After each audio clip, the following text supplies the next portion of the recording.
মহাকাশ কতটা ভয়ঙ্কর? মহাকাশ বা স্পেস দেখতে যতটা সুন্দর, এটি আসলে তার চেয়ে কোটি গুণ বেশি ভয়ঙ্কর। আজ মহাকাশের এমন ৩টি সত্য জানবেন, যা বিজ্ঞানীদেরও রাতের ঘুম উড়িয়ে দিয়েছে। ১. যে কোনো মুহূর্তে ধ্বংস। মহাকাশে এমন লাখ লাখ বিশাল গ্রহাণু ঘুরে বেড়াচ্ছে, যা যে কোনো মুহূর্তে পৃথিবীর দিকে ধেয়ে আসতে পারে। আর আমরা যদি মাত্র একদিন আগেও এটি জানতে পারি, আমাদের কিছুই করার থাকবে না। ২. অদৃশ্য দানব। রোগ ব্ল্যাক হোল। এগুলো হলো এমন কিছু ব্ল্যাক হোল যা মহাকাশে আলোর গতিতে এদিক ওদিক ঘুরে বেড়াচ্ছে। এটি যদি আমাদের সৌরজগতে প্রবেশ করে, তবে চোখের পলকে পুরো পৃথিবীকে গিলে খাবে। ৩.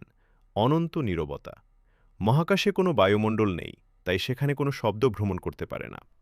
আপনি যদি মহাশূন্যে হারিয়ে যান, তবে আপনি চিৎকার করলেও আপনার নিজের কান পর্যন্ত সেই শব্দ পৌঁছাবে না। শুধু এক অনন্ত নীরবতায় মৃত্যু হবে। মহাকাশের এই ৩টি তথ্যের মধ্যে কোনটি আপনাকে সবচেয়ে বেশি ভয় পাইয়েছে? কমেন্টে জানান আর সাবস্ক্রাইব করুন।